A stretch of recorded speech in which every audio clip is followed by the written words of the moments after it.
You're listening to the Precision Shooting Podcast, discussing all aspects of precision and long-range rifle shooting. This episode is brought to you by Impact Dynamics, advanced training for the precision shooter. And now, over to your hosts. Hello and welcome to the Precision Shooting Podcast. This is episode number 27. My name's Rusty, and with me tonight are Greg and Andrew. Gentlemen, how are we? Yeah, good, Rusty. Yep, very well, thanks. Wonderful. Can you believe it, 27? Yeah, anyway. It flies. Just talking about not a lot for a lot of episodes, it seems. About guns, pretty much. Yeah, pretty much. Good topic anyway. How's your week been? Pretty good. Pretty quiet. Pretty good, though. And done anything shooting related? Ooh, I painted Or is that too much to ask? Yeah, I thought about shooting a lot. I painted my rangefinder mount, which is now complete. Well, you probably had the best week out of all of us then. Oh, Greg would have spent some money on gun stuff, surely. Bought a new barrel.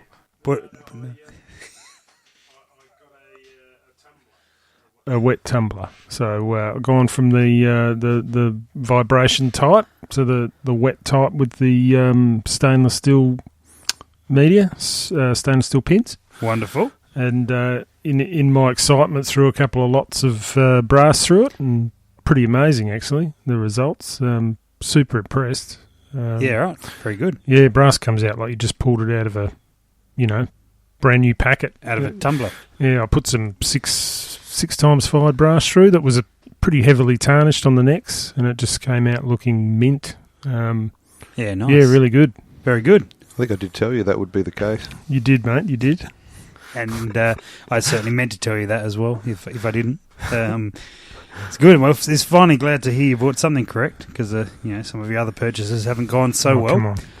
That's only money, though. It's only money. It's only money. Just pull more off the money tree, That's right. That's right. Cool. Has anyone been shooting? Wow. No. School holidays and a bit of interstate work's put an end to that in the last fortnight for me. Yep. So.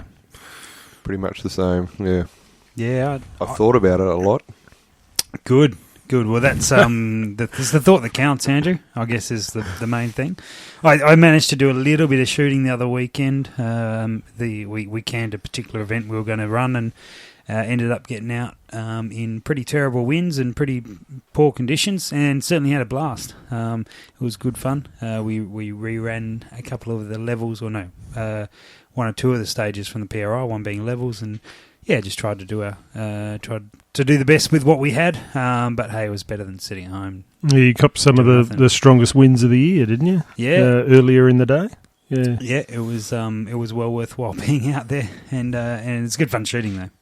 Yeah, fun. I mean that's when you learn the most, I guess, and listening to Todd Hodnett, where he shoots predominantly, it's that all the time. Yep, and you learn the most when you're struggling the most, I guess. So it was good fun. Certainly good fun. Now, a couple of things we want to mention. The Vic Precision Service Rifle shoot that we were going to organise a trip over to. Unfortunately, if you haven't heard yet, they had to change their dates from the 28th of August to the 21st of August. And that has thrown plans out this time round. So there are a few guys from Adelaide still heading over. So hopefully a few can go. But by the turnout that they had at the last one, they had 42. 42, yeah. Yeah, not bad. Oh, sensational. So hopefully they fill up anyway. And so if you are thinking about getting along to that, be aware the date has changed. But I suspect they'll probably pack it out. Anyway, so get in touch with Jared. There's a website for them now, which we'll put in the show notes, and certainly hook that up. And I know there are shoots coming up in Sydney and Canberra, not too far away. And we've that probably brings me on to our new next point, which is our new website that is slowly coming together.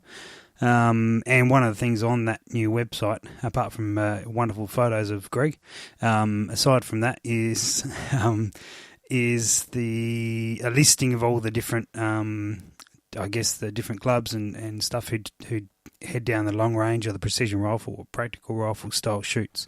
So I've listed them on there so that guys can find the information to them pretty quickly and easily, and who to get in touch with. So that's hopefully worth checking out. Plus the that old podcast we do is up there as well, which is good. And you guys are looking like you haven't seen the new website, which is very supportive of you. I've seen it in great depth, Sam. Great depth. Great. About 3 minutes ago. Yeah. Yeah. Yeah. It's fresh in my mind. Oh, good. Well, what also is fresh is the new Applied Ballistics book, which we had arrived during the week, and you guys have just grabbed your copies now. We bought them from Huntsman up there, and they sort of got them down to us as soon as they could, which was nice of them. So thanks to those guys for doing it, and I believe they've probably still got some in stock. So I've had a chance to read, or started on reading the book, and to tell you what, I am thoroughly enjoying it, and you guys certainly will as well. Have you guys had a bit of a look through the chapters and what's in there, a touch? I had a quick flick through, and I think it's, like we were just discussing briefly before the show, it's one of those books that you don't just kind of breeze through. It's very sort of captivating, I guess, and what I like about it, it's not a story you got to read from front to back. You can go to whatever chapter you're particularly interested in, and I probably should let you know it's not much of a story. Just I don't want to. Really? I don't want to disappoint you. Really? Yeah, sorry. No happily ever after. No.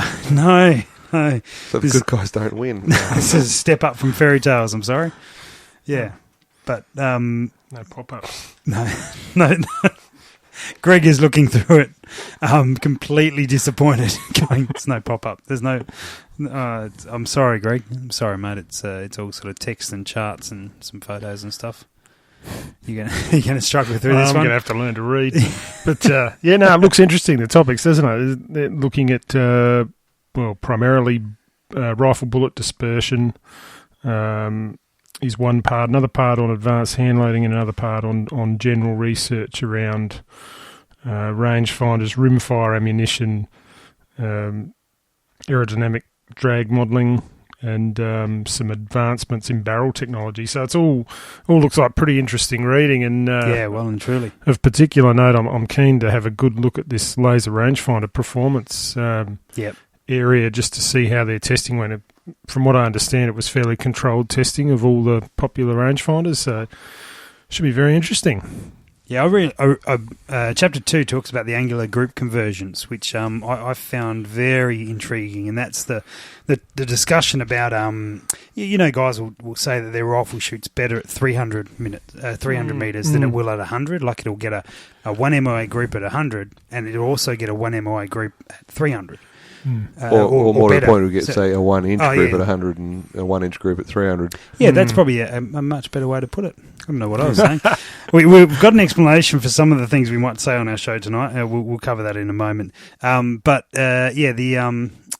fact that the group sort of improves as it goes further out, and Brian studies that quite extensively, and the results are perhaps what a lot of us thought would actually be the case. But anyway, we intend to spend perhaps the next show looking at some of the topics covered in the book and some of the research that's being done, and certainly not to be reason for you guys not to buy the book, because I certainly think it's a brilliant reference, and to go into it in depth would be well worthwhile doing. I think it's one of those books that it's very valuable for shooters interested in this sort of precision / practical long range type shooting, in that there's not a lot of material on the topic, and a lot of the material there is very outdated, I guess. Yeah, credible material. I mean, there's credible material for the day. Yeah, that's 20 or 30 years old, but it's really not overly relevant to like there's developments in projectile technology and that sort of thing. That the last 10 years even. 5 and just, or less. And then software, ballistics software and that sort of thing, which wasn't available 20 years ago. So, yeah. I guess that's why they call it modern advancements in long-range shooting for the book. So that's probably the reason. Yeah. So no black powder. It's a good story as well. You'll enjoy the climax towards the end there. Good. Yeah, I'm looking forward to it.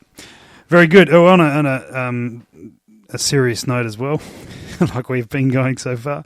One of our sponsors, and something that a couple of us are involved with, which is Impact Dynamics, have released a week-long long-range and precision rifle intensive course held in SA later in the year. It's a 5-day course that is going to talk about those topics and expand on each of them over the course of the 5 days, and ending up in a bit of a sort of a competitive type PRS style of shoot, just to be able to hone those skills. So if that's something that is of interest to you, you're thinking about getting into it, that perhaps is a really good way to kickstart your understanding and kickstart your involvement in the in this type of shooting. So yeah, we'll link up to the website on that as well. I know I'll be there. Andrew, you'll probably be there for a day or two, I suspect. Yep, I'll be there. Yeah, wonderful. And well, can't invite Greg, he's got the wrong twist rate. Yeah. We can't pay him enough, really, either. Yeah, that's it. It's my money's worthless to him anyway. It's not. He's got too much of it. Speaking of which, my next note on the course, on the podcast sheet is Greg's new purchases. After you've referenced all the money he's had, but I think every fortnight new purchases. I try and stay consistent. It's a regular segment. We should get an intro just for that segment. I've got a purchase for next podcast, but I'll leave it till then. Oh, what are you getting? You can't tell us. You have to leave it till then. It's in the mail. But okay. I think there was a few tools that he'd purchased in relation to his neck turning setup, so it'd be interesting to see some of his measuring tools. Yep, very, very good. Yes, I bought a ball. What is it? Ball micrometer. Thank you. Good. But that's just anyway, that's a side. How's that turning out for you? Oh, very good. I like what you did there. Thanks. So I'll just use that to measure the neck wall thickness for neck turning. So yeah, that's been useful to help me do that process. But good. What were you talking about anyway? I'm not sure. We should explain a couple of things about this particular podcast. One of our listeners has very generously wanted to give us something for the podcast and gave us some beer. And tonight's beer that we've chosen to have a drink while we talked about the show prior happened to be Cooper's Vintage Ale, which is fairly strong, should we say? Mm. Yeah.